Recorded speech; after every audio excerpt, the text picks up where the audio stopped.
안녕하세요, 송아재입니다. 오늘은 예금자 보호법에 대해서 설명을 드릴까 합니다. 예금자 보호법은 은행에 돈을 예치했을 때 은행이 파산을 하게 될 경우에 예금보험공사에서 일정 금액의 예금을 돌려주는 시스템을 말합니다. 요즘에 파킹 통장이 많이 유행인데 아마 파킹 통장을 예금하실 때 예금자 보호법이 해당이 되는지 궁금하신 분들도 있을 것 같고요. 예금자 보호법이 적용이 안 되는 은행도 있고 저축이 된 예금이 전액이 보장되는 그런 은행도 있습니다. 그래서 오늘은 예금자 보호법에 대해서 간단히 소개를 해드릴까 하는데, 제가 자료를 찾기 위해서 블로그 등을 좀 찾아보니까 뭔가 조금씩 내용이 어긋난 부분도 많이 있기 때문에 그런 부분을 좀 정정하면서 설명을 드릴 테니까 내용 끝까지 들으시고 도움이 되셨으면 좋겠습니다. 영상 시작 전에 구독, 좋아요, 알림 설정 꼭 부탁드리고요. 구독, 좋아요, 알림 설정은 영상을 제작하는 데 큰 힘이 됩니다. 꼭 부탁드리겠습니다.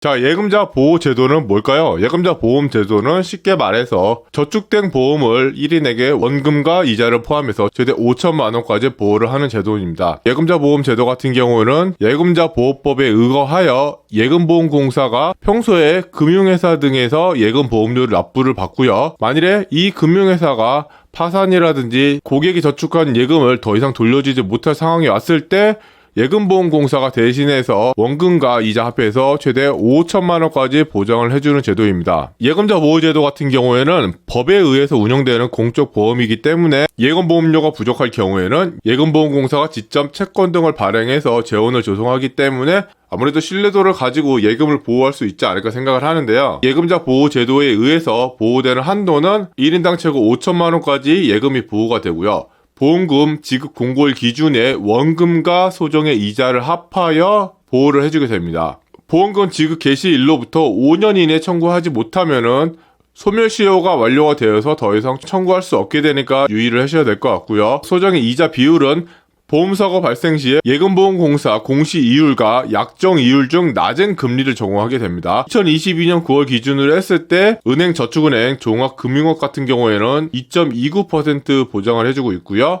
투자매매 투자중개업은 0.33%, 그리고 보험업은 2.25%의 이자를 보장을 해주고 있습니다. 따라서 이자 같은 경우에는 본래 들었던 적금의 이자가 아닌 예금보험공사가 지정한 이 이자로 지급한다는 것만 좀 참고하시면 될 것 같아요. 그래서 예금자 보호 대상을 보게 되면요, 보호 대상 같은 경우에는 개인이라든지 법인 예금만 해당이 되고요. 정부, 지방자치단체, 한국은행, 금융감독원 및 부보금융기관의 예금은 보호 대상이 되지 않습니다. 부보금융기관이라고 하는 건 일반적인 은행이라든지 증권사 등의 금융기관이라고 보시면 되고요. 금융기관이 예금을 할 경우에는 예금자 보호의 대상이 되지 않는다는 거죠. 그래서 예금자 보호법에 의해서 은행 같은 경우에는 예금, 적금, 부금, 표지어음 같은 경우는 보호 대상이 되지만 주택 청약저축이라든지 개발신탁, 확정급여역 퇴직연금제도의 적립금 같은 경우는 보호가 되지 않습니다. 퇴직연금제도의 적립금이 보호가 안 되는 게 말이 되느냐 생각을 하시겠지만, 퇴직연금제도의 적립금 같은 경우에는 예금보호대상 금융상품으로 운용이 될 경우에만 보호대상이 된다는 걸 참고하셔야 돼요. 그래서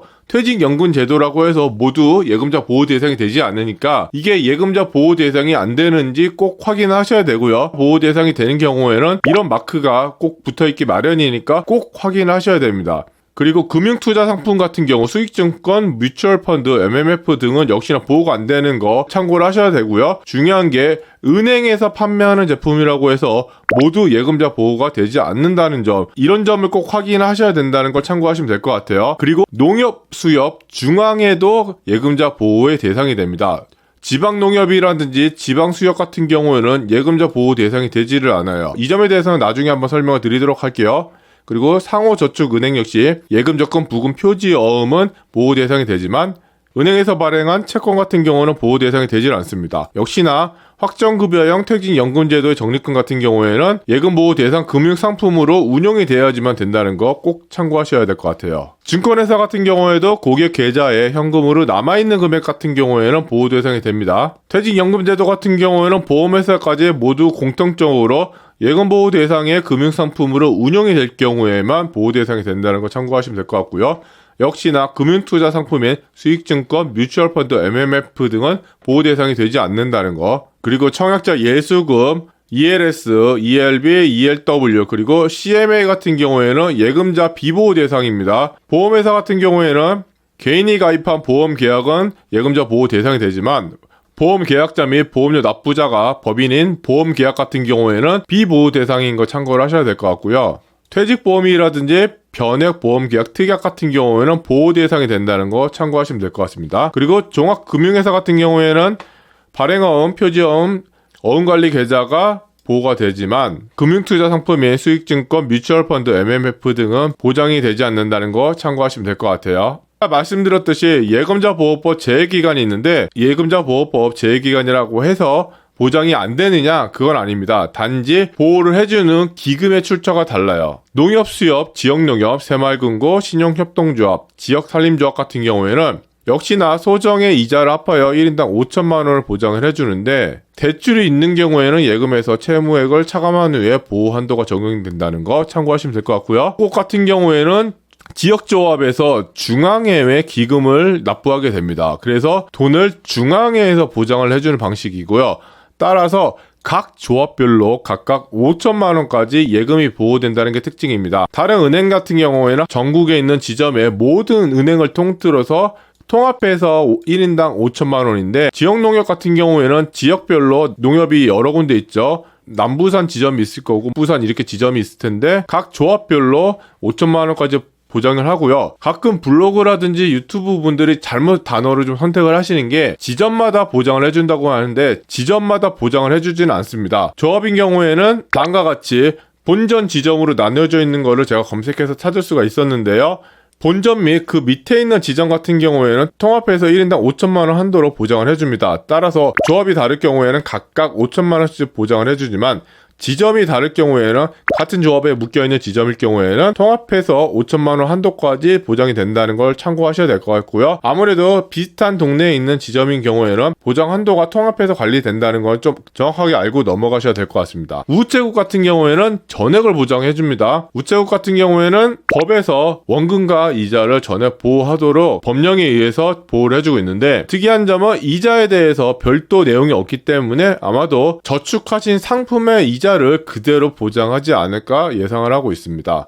그리고 청약저축 역시 국가에 의해서 주택도시기금이라는 곳에서 따로 기금을 관리하면서 보장을 해주고 있고요. 청약저축 같은 경우에는 보장금액에 대해서 별도로 언급이 없는데 청약저축은 1,500만 원 이상인 경우에는 사실 효용이 없기 때문에 그 이상 저축하시지 않으실 거라 생각을 하고 있고요. 아마도 금액이 작다 보니까 원금과 이자를 전체 다 보장을 해주기 때문에 별도의 언급이 없지 않을까 예상을 하고 있습니다. 마지막으로 궁금해하시는 분들이 있을 텐데 과연 토스뱅크, K뱅크, 카카오뱅크는 예금자 보호법에 의하여 예금을 보호받을 수 있을까요? 당연히 보호를 받을 수 있습니다. 왜냐하면 토스뱅크, K뱅크, 카카오뱅크는 금융권이기 때문에 예금자 보호제도의 대상이 돼서 최대 5천만 원까지 보장을 해주게 됩니다. 그러면 하나 더 궁금하신 게 생길 텐데 카카오페이는 보장이 될까요? 카카오페이 같은 선불 충전 자체는 보호 대상이 제외가 되고 있고요. 다만 현재 카카오페이, 네이버 파이낸셜, 토스 등 간편결제, 송금 업체들은 전자금융업자 이용자 자금 보호 가이드라인에 따라서 은행 등